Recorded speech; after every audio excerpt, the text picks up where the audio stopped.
Hola, ¿qué hay? Bienvenidos, bienvenidas, las personas que ya formáis parte del universo de sentir. Estamos de vuelta después de este verano con nuestros talleres y actividades y con ganas de, bueno, seguir acompañándoos en las diferentes situaciones que os vais encontrando junto a nuestra apreciada infancia.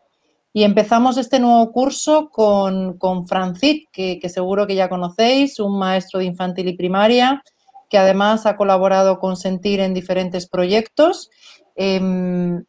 Igualmente, en primer lugar, esperamos que hayáis tenido unas buenas vacaciones, un buen verano y que la vuelta no solamente es difícil para los más pequeños, a los adultos también nos cuesta mucho y para ello, por eso hoy nos acompaña Fran y nos dedica este tiempo que se lo agradecemos mucho para darnos esas pautas y consejos de cómo afrontar, iniciar este nuevo curso que sigue cargado también de incertidumbre, de temores, de cambios y cómo lo podemos manejar los adultos para poder acompañar a los más pequeños en el día a día.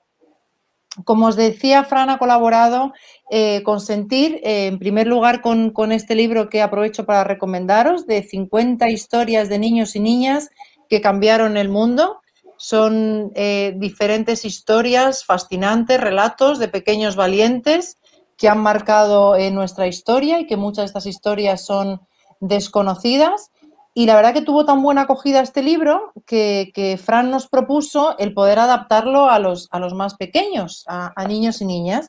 Y por eso creamos este libro ilustrado de pequeños grandes héroes de la historia, que también es Fran el autor, y aquí le acompaña Jesús López como ilustrador. Entonces tiene unas ilustraciones francamente muy bonitas que además presenta cada una de estas historias adaptado al lenguaje de los niños, pero además con diferentes retos, actividades que se pueden ir realizando en cada una de estas historias que, como os digo, os animo a que podáis tener y compartir y leer con vuestros peques.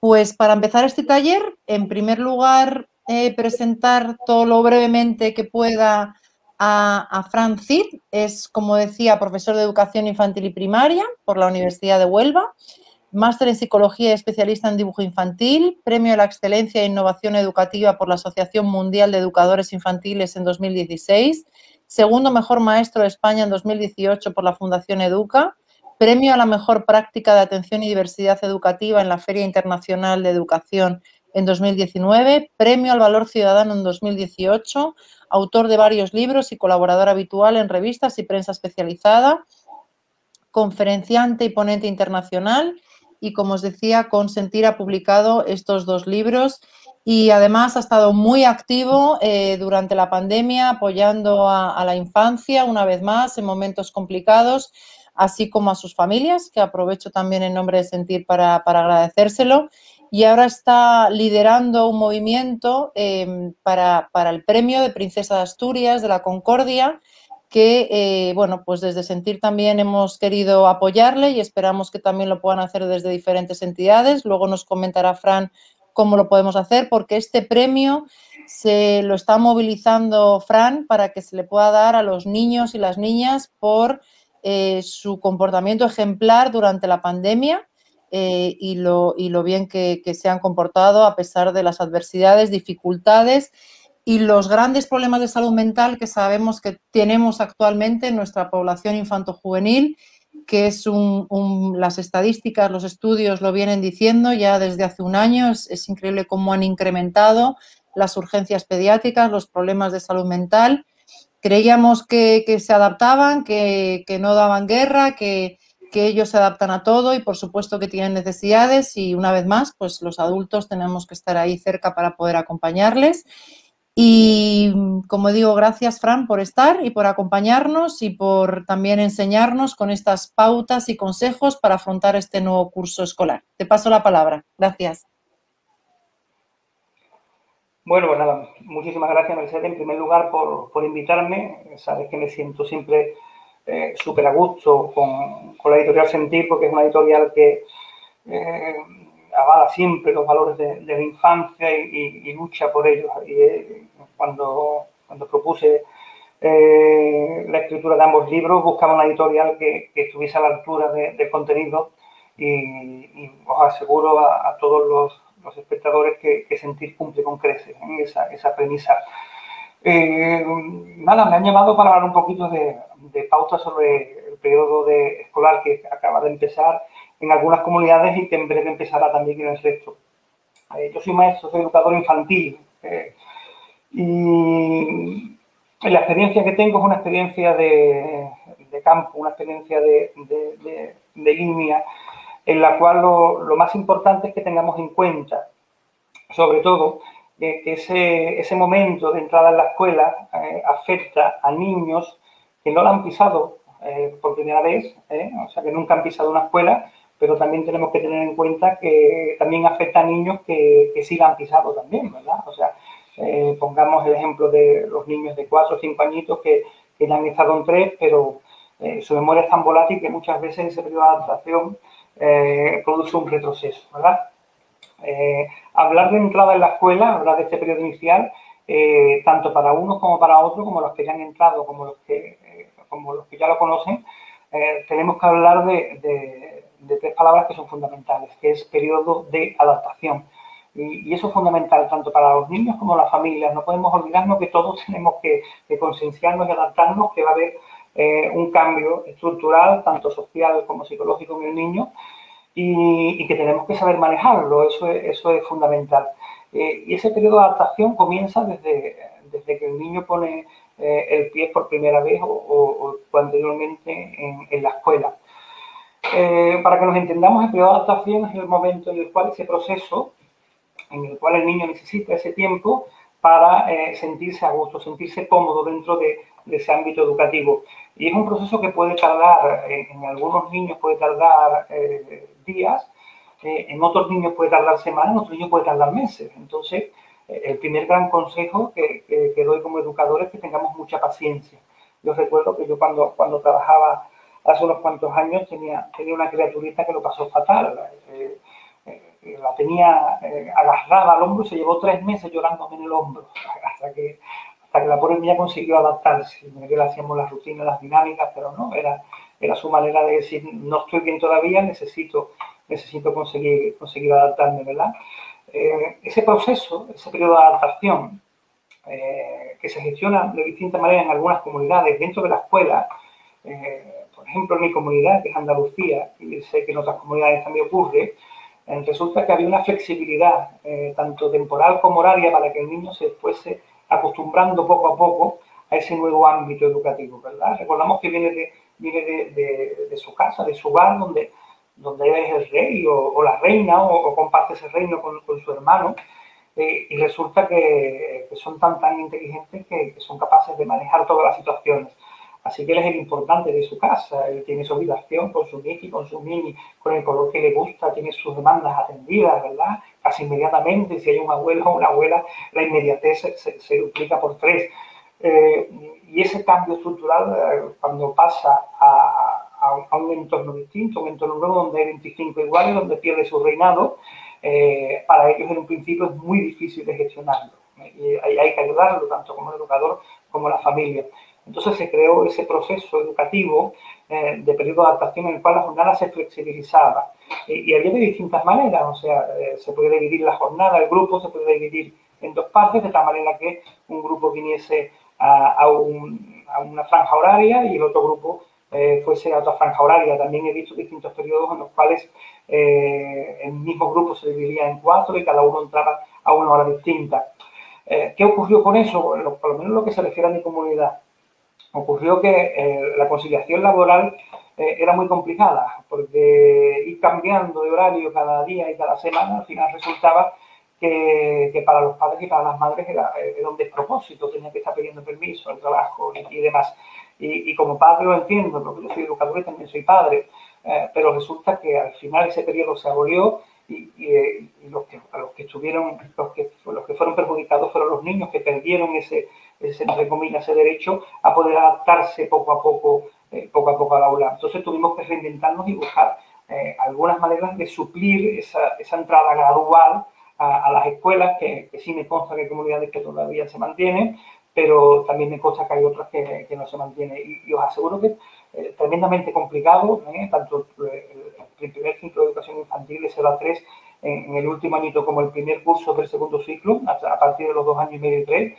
Es muy complicado trabajar con 25 niños la primera semana, no se la deseo a nadie. O sea, veis mi pelo que está canoso, ¿verdad? Bueno, pues esto es producto de tantos periodos de adaptación en los cuales hemos tenido que coger el toro por los cuernos sin ningún tipo de ayuda. Ese periodo de adaptación en el cual se basa ese cambio estructural que he dicho anteriormente, es muy importante que se establezca un cambio gradual. Y tenemos que empezar con ese cambio gradual, con ese inicio del proceso de adaptación. Tenemos que empezar diciendo que no podemos engañar al niño. Eso es fundamental.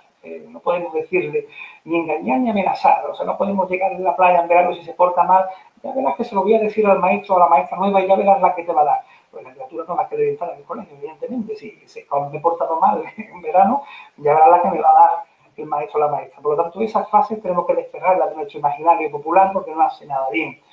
Ni tampoco engañarle. Yo recuerdo un pequeño que tenía, que era un encanto, era un amor, y me vino el primer día con una gorra puesta, unas gafas de sol, una mochila, y claro, y entra en la clase y digo, bueno, ¿a dónde va? Me dice, al parque. Claro, al parque. Yo una criatura cuando vio 4 paredes de ladrillo durante tanto tiempo y veía que no había parque, ese llanto era incontrolable. Después cuando llegó el periodo de finalización, a las 2 le dije a la familia que fue a recogerla, digo, mira, se ha llevado todo el día llorando. El motivo es que dice que él quería al parque. Total, ellos me dijeron, claro, que nosotros le hemos dicho que vaya al parque, a un sitio súper divertido. Por lo tanto, el niño tonto no es. El niño puede tener más o menor autonomía, más o menor capacidad de entendimiento, pero os garantizo que los niños tontos no son. Así que no podemos decirle una cosa cuando al final va a venir en nuestra contra. Ese periodo de adaptación también, que hemos dicho que lo importante es no engañar. También tenemos que tener en cuenta que para que haya un periodo de adaptación tiene que haber algo parecido dentro del hogar. Y entonces tenemos que tener en cuenta, cuando dejamos nosotros al pequeño, que ellos no entienden de tiempo, o sea, no son capaces, no tienen la concepción temporal. Tú le puedes decir, no te preocupes que a las 2 vengo por ti, no te preocupes que dentro de un ratito vengo por él. No lo van a entender, porque su nivel cognitivo es muy volátil a esas edades. Por lo tanto, necesitan de rutinas estables, de referencias, para que ellos vayan manejando y controlando el tiempo. ¿Cuáles son esas rutinas o esos periodos de tiempo que tanto en casa como en el centro educativo podemos llevar a cabo para que se facilite ese proceso de adaptación? Pues yo propongo 4 grandes bloques, que son los horarios, los periodos de descanso, la alimentación y la higiene. Con respecto a los horarios, hay que establecer en casa una serie de rutinas. ¿Por qué? Porque en el centro educativo también va a haber una rutina y es lo que le va a permitir que un niño pequeño durante de 3 años sea capaz de estar en un entorno educativo durante 5 horas. O sea, estamos hablando de que hay niños también que esas 5 horas se lo unimos al periodo de aula matinal y se lo unimos al comedor. Estamos hablando de que hay niños que están durante 7 u 8 horas dentro de un centro educativo. O sea, casi igual que una jornada laboral de un adulto. Y eso tenemos que hacerlo mirar. Eso tenemos que hacerlo mirar. Es imposible que un niño de 3 años se quede 8 horas en un centro educativo. Porque al final las criaturas acaban destrozadas. Y comprendo que todo viene por lo mismo. O sea, las familias necesitan tener al niño en algún sitio mientras se trabaja, pero me vuelvo a repetir, al final el perjudicado es el niño. ¿Cómo podemos ayudar en casa a que esas rutinas que tiene que adquirir en clase le sea más sencilla de adquirirla, puesto que tiene una cierta semejanza en casa? Pues muy sencillo. Mira, tenemos que aprovechar las últimas semanas de verano, yo diría que los 14 días anteriores, para ir haciendo una serie de rutinas en casa que le va a ayudar mucho. Sobre todo, primero, ir levantándose a una hora adecuada. No podemos entrar el primer día de clase, no podemos entrar el día 10 de septiembre, por ejemplo, habiéndonos el día 9 y todos los anteriores acostándonos a las 11, a las 12, a la 1 de la noche, porque el cambio va a ser brutal. Ese cambio va a ser brutal, vamos a levantar al niño, se va a levantar llorando, se va a levantar cansado, todo eso unido a que vaya a un entorno completamente distinto, tenemos una bomba de relojería que os garantizo que va a explotar y va a estallar. Así que cuanto antes vayamos flexibilizando esa hora de levantarnos, pues va a ser mucho más sencillo que su cuerpo, su biorritmo se adapte a los nuevos horarios que van a estar en el colegio.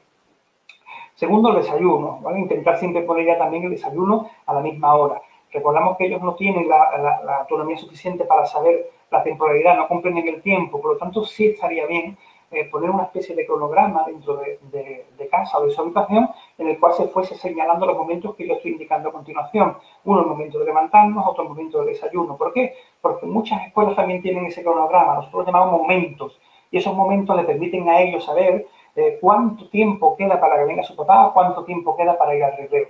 Así que si ponemos un cronograma así un chulo dibujado, acompañando de nuestros hijos, con el momento exacto en el que tienen que levantarse, con el que tienen que desayunarse, ellos van comprendiendo que el tiempo va pasando, no necesitan de reloj, necesitan de entender de temporalidad. Después tiempo de actividad lúdica, y eso es muy importante. Vemos que esta pandemia ha hecho muchísimo daño por tener los parques cerrados, por no poder contactar con niños de sus edades, por no poder socializar en realidad. Hemos estado todo el verano intentando no juntarnos con el niño de al lado, no intentando no compartir, y tenemos que empezar a vivir.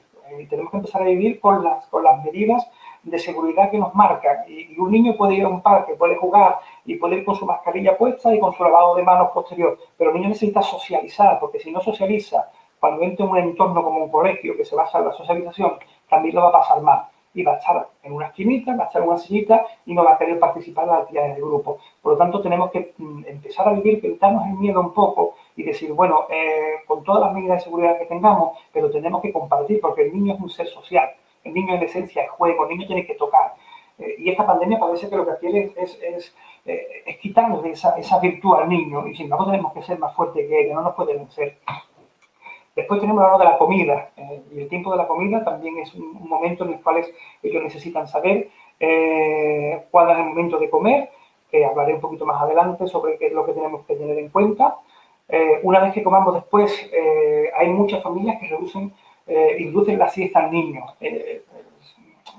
Hay profesionales que están de acuerdo, profesionales que están en desacuerdo. La siesta al final lo que hace es que si duermen durante muchas horas, al final consigue el sueño muy tarde. Hay niños que no, hay niños que son lirones, que duermen la siesta y después se acuestan a las 9 de la noche. Pero lo normal no es eso, ¿no? Lo normal es que tengamos suficiente actividad lúdica, suficiente tiempo de juego, suficiente movimiento. ¿Para qué? Pues para que dé paso a los dos momentos siguientes, que es la ducha, el momento de la ducha y el momento de la rutina del sueño con su masajito y con su cuento. Si tenemos una siesta muy prolongada, evidentemente, al final el niño no va a estar cansado. Va a acostarse tarde y vamos a volver otra vez al punto 1. No se va a levantar tarde, no se va a levantar temprano y va a producir esa bomba, como yo digo, emocional, porque el niño está cansado. Y un niño cansado, pues todos sabemos lo que tenemos, ¿verdad? Eso con respecto a los horarios.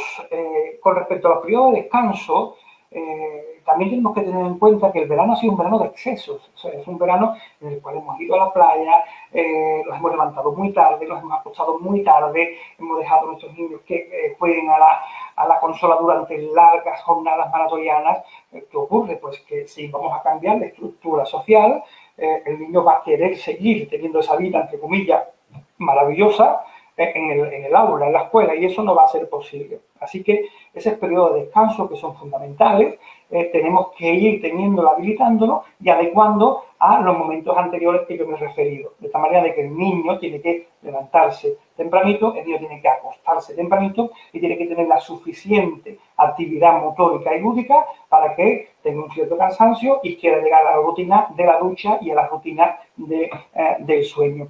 Y a partir de los últimos días de agosto, primera semana de septiembre, es un momento ideal para ello, ¿verdad? El otro gran momento que he dicho, el cual tenemos que tener en cuenta para el periodo de adaptación, sería la alimentación. La entrada a la escuela, sobre todo a la escuela del segundo ciclo, supone ya una cierta autonomía instrumental.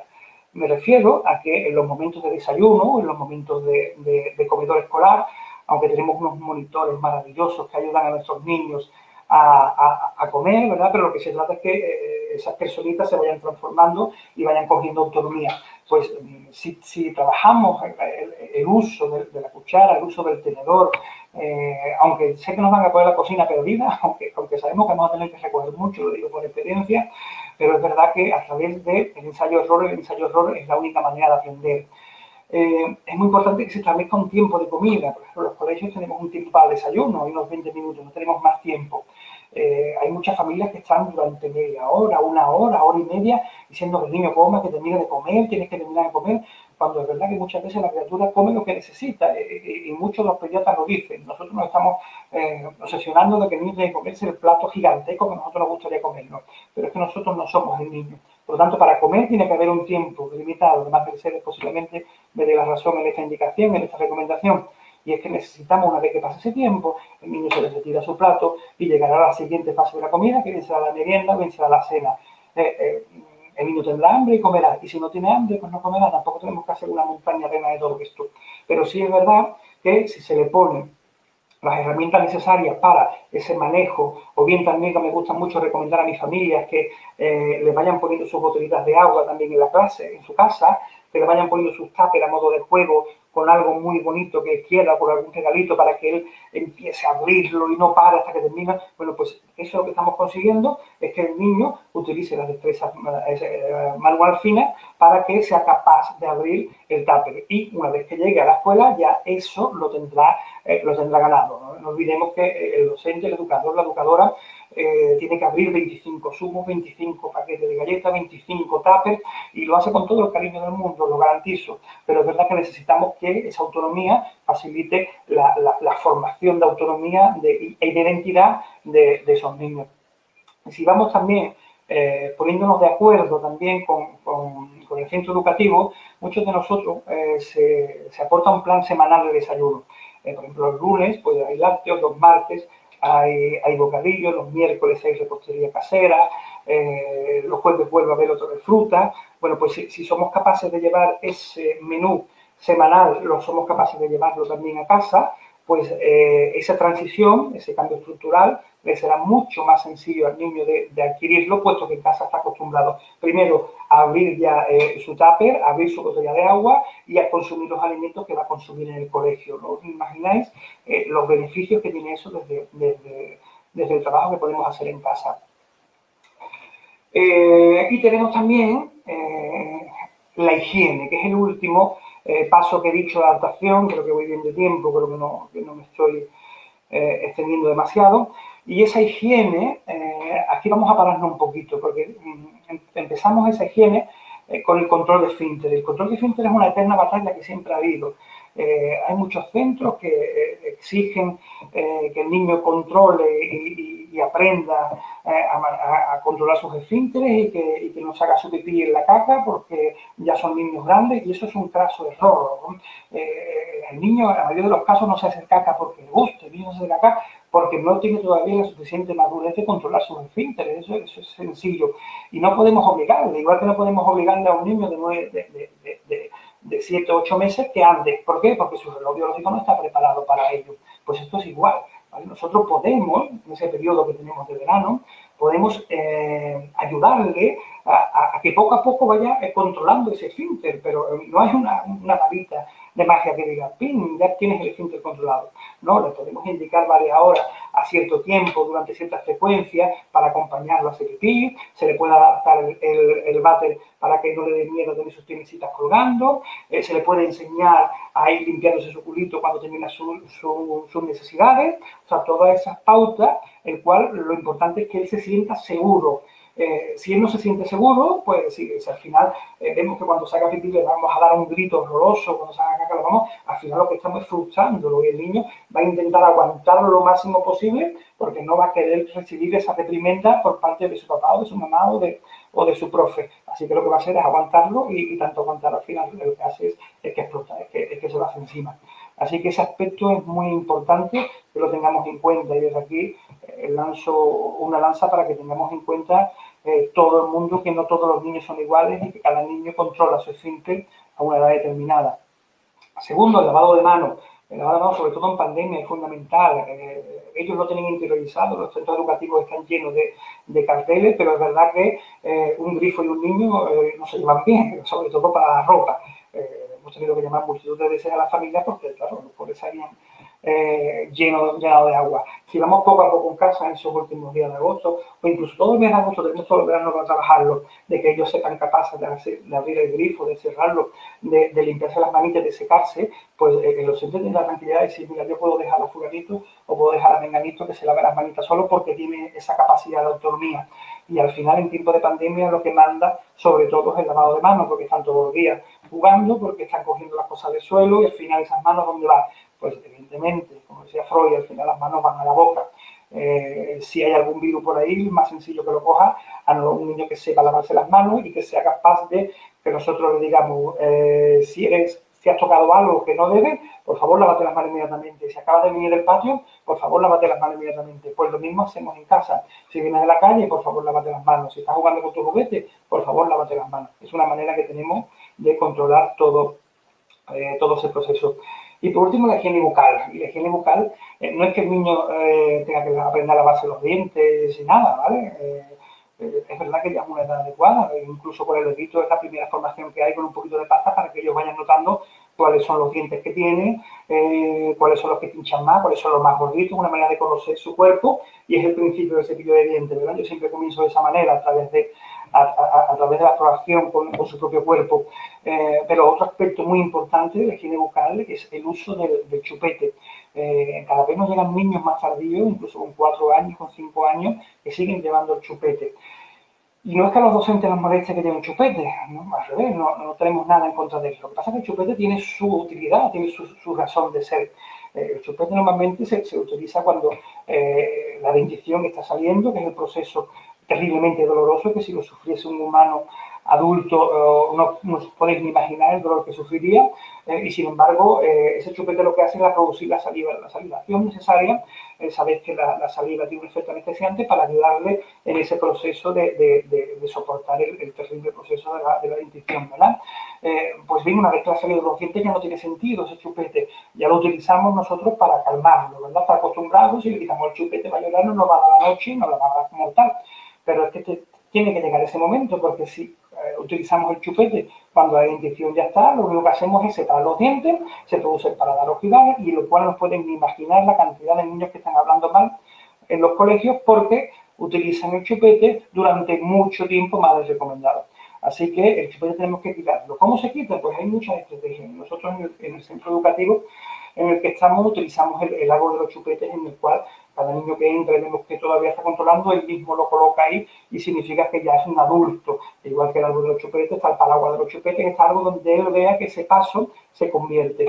También muchas familias utilizan la almohadita para dejarlo ahí para que se lo lleve el ratón Pérez, que se lo va a dar a los Reyes Magos a su vez. Qué cadena tan maravillosa de personajes y con ese acto se convierten en mayores y por lo tanto van a tener unos reyes maravillosos.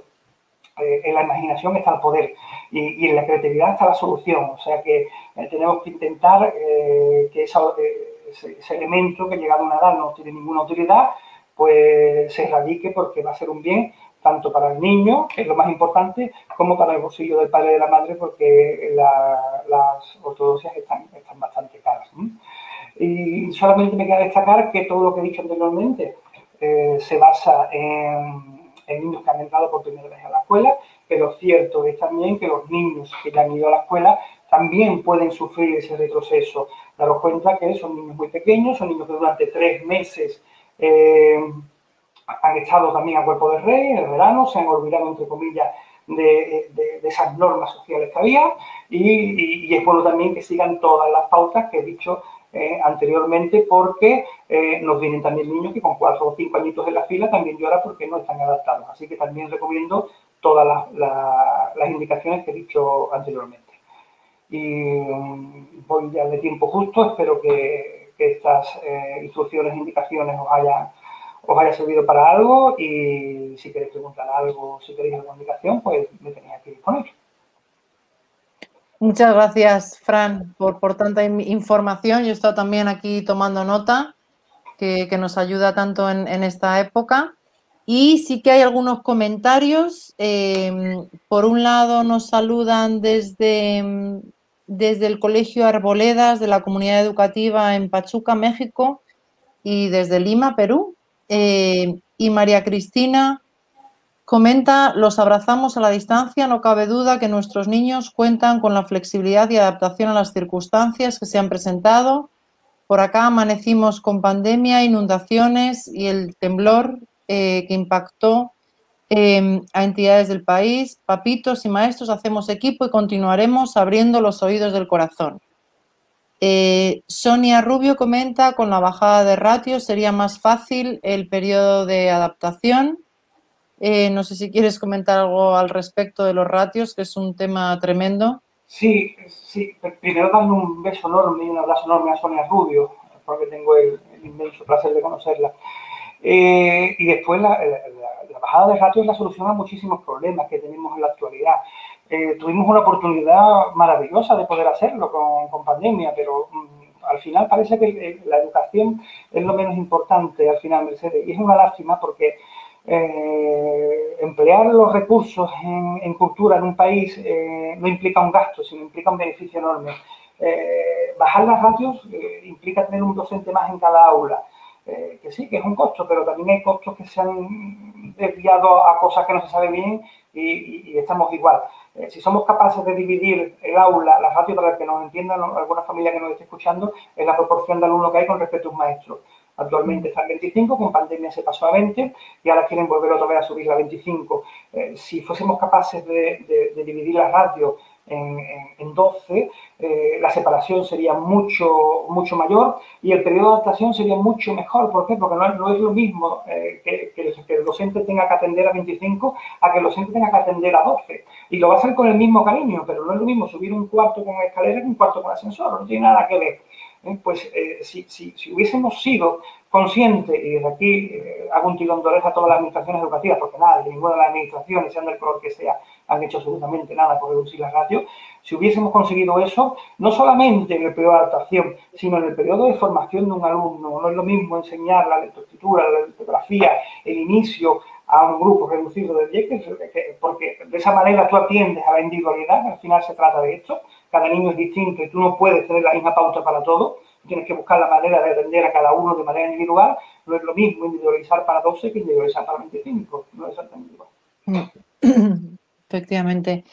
Ana Patricia, nuestra compañera, le mandamos también un saludo desde aquí. Comenta, gracias por tus aportes, Francisco, desde Trujillo. María Cristina Carrillo comenta, gracias, Fran, un deleite escucharte y reencontrarnos con tu pasión compartida, enhorabuena. Y Sonia Rubio también vuelve a comentar en relación a las ratios. Con la bajada de ratios sería más fácil ese periodo de adaptación a una clase de 25 alumnos, con alumnos de distintas capacidades y alumnos que aún no han sido diagnosticados. Esta tarea se complica aún más. Más refuerzos y bajada de ratio, la etapa infantil, la más importante, todo lo que reforcemos en ella nos ahorramos en etapas superiores. ¿Qué opinas de 2 tutores en el aula? Yo lo veo fenomenal. Siempre que haya coordinación entre los dos, lo veo muy bien. De hecho, hay experiencias pilotos en distintas comunidades en las cuales se han empleado 2 tutores en el aula y los resultados han sido maravillosos.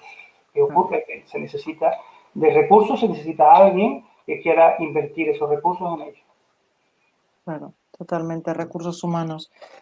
Muy bien, Fran, no sé si antes de despedirnos quieres comentar alguna cosa, una última recomendación. Nada, si me permite solamente, al hilo de lo que estuvimos hablando, pues nada, recordar un poquito la campaña tan maravillosa que se está llevando a cabo por el comportamiento tan ejemplar que han tenido los niños. Me podría llevar media hora enumerando uno por uno esos comportamientos, el no poder ir a los parques, el no poder visitar a sus abuelos, el ser, entre comillas, tachado de supercontagiadores al principio, que por poco había que ponerle unos lazos azules para poder ir a la calle. Y una vez que volvimos a las aulas, con esa mascarilla durante 5 horas, que a mí, te digo la verdad, llevo una y tengo que bajarla para respirar y ellos me dicen, Fran, no puedes bajártela, tienes que subírtela. Y ellos se llevan las 5 horas con su mascarilla, niños pequeñitos, sin poder traspasar una línea del patio a otra con el grupo burbuja. Bueno, es impresionante. Eso solamente lo sabe el que lo está viviendo día a día con la infancia. Así que desde aquí necesito a todos los que estáis viendo, a todos vuestros contactos, que apoyéis ese reconocimiento a nuestros niños y niñas, a la infancia, para que se le otorgue el premio Princesa de Asturias de la Concordia. Y aquella persona que quiera ayudar solamente tiene que ponerse en contacto conmigo a través del correo info@franciscocitfornell.org y estaré encantado de deciros cómo podéis colaborar en esta maravillosa campaña, a la cual agradezco que Sentir en la persona de Mercedes se haya unido también. Entiendo que ha llegado bien el correo, ¿no? info@franciscocitfornell.com, ¿no? .org. .org, vale, perdón. Vale. .org, que lo ha puesto la compañera Elena de Comunicación, es .org, que a mí tampoco me había quedado claro. Vale. Pues muchísimas gracias, Fran, por compartir una vez más tu experiencia, tu conocimiento, tu sensibilidad y hacerlo en este caso con Sentir. Un placer una vez más y esperamos que ese premio llegue, ese súper merecido premio y bueno, por toda tu labor también a favor de la infancia y cuidando tanto de la infancia y más en estos momentos tan complicados. Y desde Sentir también despedirnos, agradecer a la compañera Elena de Comunicación, que siempre está ahí detrás haciendo posible todos estos eventos. Deciros que seguimos haciendo talleres online, tenéis el calendario de actividades en nuestras redes sociales, en la página web de Sentir. Como Elena ha puesto en el chat, tenéis el catálogo con todas las publicaciones que siempre tenemos muchas novedades con diferentes temáticas de actualidad y que creemos que pueden ser útiles para las familias y los más pequeños. Deciros que en Madrid este viernes empezamos la Feria del Libro y estaremos en la caseta número 64, por si nos queréis, si nos queréis ver, estarán algunos de nuestros autores, estará Javier Urra, Rafa Guerrero, José Antonio Luengo. Igualmente tenéis la información también en las redes sociales y en la página web, que lo vamos subiendo y actualizando. También tenemos talleres online para los más pequeños. Nos encantaría poder volver a la presencialidad. Estamos deseando poder hacerlo. Esperamos que lo podamos hacer este curso, pero bueno, seguimos online y el primer taller de cuentiterapia para peques es mañana a las 6 del cuento Dani no quiere ir al cole, de la autora Mar Romera, una compañera también maestra estupenda.